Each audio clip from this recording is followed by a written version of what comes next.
Hey guys, this is Mike, and today we're going to be starting a new series on what are known as version releases.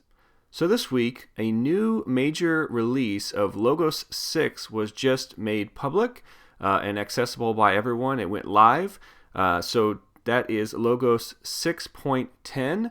So with all of these major releases, Logos actually comes out with new features and functionality. Some things stay the same, some things are improved, some things are entirely new. So I want to talk to you a little bit more about the release notes and show you what these new features are and how you can best utilize them for your study. So hold on and let's go ahead and dig right in.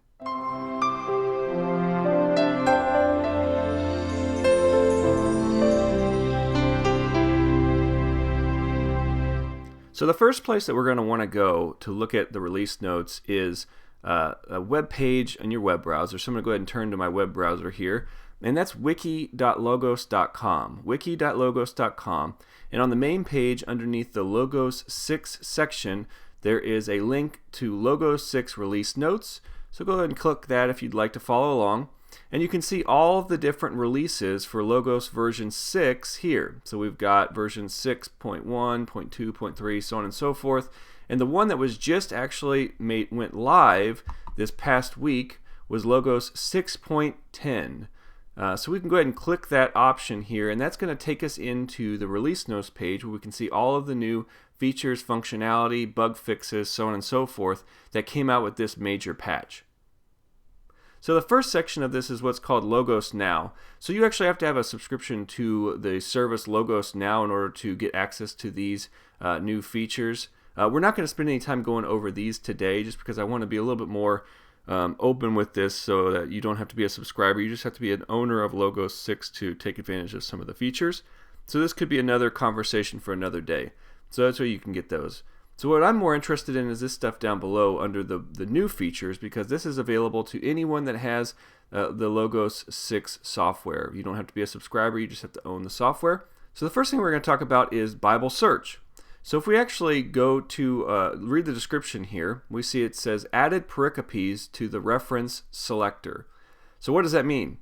Well, if we go and open a new search panel within Logos, and we change our search type to Bible, if we were to change our reference range from all passages to something else, let's say we wanted to go to John 3, now a new section has been added down here at the bottom called pericope. So we can actually set our search range to a particular section of verses that are tied to an individual narrative or chunk of text. So it's just a new small change that they've made to the reference range for the Bible search. So that's a minor change, but something that's been requested. So we're going to go ahead and skip over this fact book option. It's pretty self-explanatory. Added journals section to the fact book. Okay, great. Media resources, added the ability to auto-advance. That's fine too. We're going to skip that. But we do want to go to this big one right here, Morph Search. Actually just released the first video of a morph searching series, and of course they come out with a new release and change morph searching at the basic level right after a video is released, which makes sense.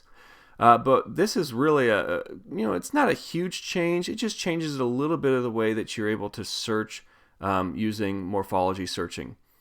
So under this it says that morph searches are no longer constrained by a single morphology. Previously, the resources that would be searched in were only those that supported the selected morphology. The workflow has now changed. Rather than selecting a morphology, first select the resources and references to search in. These constrain the available morphologies to select from, which are now presented in the Morph Picker control. So we're going to take a look at how that actually plays out here in just a second. But what's really important, we can read all of this, but really what I want to show you is just how this changes things for you. So if we open up another search and we go to Morph Search, one of the things that we used to always do, and I'm going to go ahead and change this to all passages, is you would always set your single Bible here, and then just to the right of that you would have the option to set your morphology. Now your morphology was always delimited to the particular Bible that you were searching, so you couldn't search multiple Bibles and have multiple morphologies available, but now you can. So the place where you actually select your morphology that you're going to be searching is one. If you're searching just one Bible, that obviously just has one morphology attached to it. But let's say you're searching multiple Bibles at one time.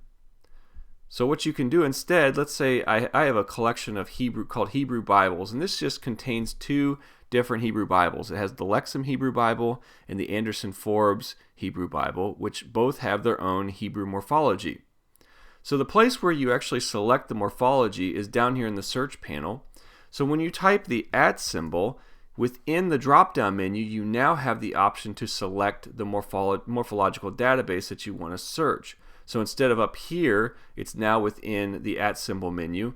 So notice when we click that, we can select from either Anderson Forbes or Logos morphology, because those are the two morphologies represented within this particular collection that we've created.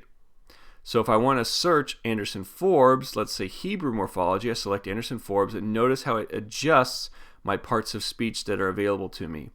So I can actually search for all of the nouns that are, let's say, definite with a hey in the front, and then lock that in, and notice that it changes my search syntax now to be specifically for Anderson Forbes Hebrew morphology. And then I can even run another search, and this time for a separate Hebrew morphology. How about this time Logos? And I'll do this one for nouns as well, only these are not going to have any sort of definiteness attached to them. And then we can run that search. And so what in essence we're doing is we're searching for two separate morphologies. Right now, since we didn't put a Boolean operator in between, it's looking for both of them, which is going to be kind of hard. So if we do an OR in between and run that search, it's going to search for both those morphological databases within the same search. So you can actually do quite a bit more with morphological searching now. It has a little bit more flexibility tied into it. Now you don't have to get this complex if you don't want to. So just feel free to keep it simple like it used to be. So if you just want to search one Hebrew Bible or one Greek Bible, which is something I would recommend. So if I just want to do the Lexham Hebrew Bible, I can select that. And then within my drop down, I can just simply have Logos Hebrew as my select morphology, and then I can run searches from there if I want to find all of the imperative verbs, so on and so forth. So that's really the major change that happened with regard to Morph Search. They just changed the way that you select the database in which you're searching, which allows you to ultimately select from multiple databases in one single search. So this next piece, while that piece is a little bit more linguistically based, and maybe a lot of you won't even notice this change, this next one may be a little bit more important for you. This is with regard to the passage guide. Notice that it says that they've added the ability to select a particular number of commentaries to load. So now, instead of having just a default number of commentaries that load, you can decide how many you want to load, either in a custom template or by clicking the settings and entering the number of commentaries. So you can actually have as few as one commentary show up in this section if you'd like. So let's go ahead and look at this in action. So I'm going to go ahead and open a new guide, a new passage guide in particular, and run a guide report on John 3:16. Notice how quite a few commentaries actually are visible now. It used to be, I believe, 5 that were visible just by default, and you had to click more in order to see more. Some people have said, well, I want to see more than this, or I want to see less than those. Now you have the option to change that. Up here in the settings, you can actually click settings, and now at the bottom of the settings, you can say show X number of commentaries at one time. So if I want this to be 3, I can just change it to 3, hit enter, and now when I run this passage guide, only 3 commentaries are visible. Now, this is not going to save it like this, because if we run another passage guide on Genesis 15:2, it's going to default back to 10, which is what it was set at. In order to get this to stick, we actually have to create a new guide template. So those are the major changes that they've made to Logos 6 with version 10 of 6.10 that is just released. So if you have any questions about that, please feel free to leave them in the comments down below. As new major releases come out with regard to version 6, I'm going to make a new video each time that happens, so I can highlight the major changes and new tools and features that are available to you.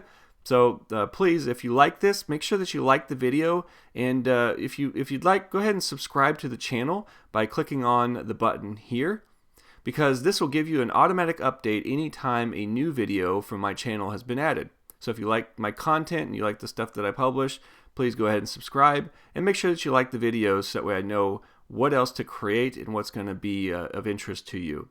So thanks so much for joining me today. I hope you have a blessed day and enjoy mining the depths of Scripture with Logos. Until next time.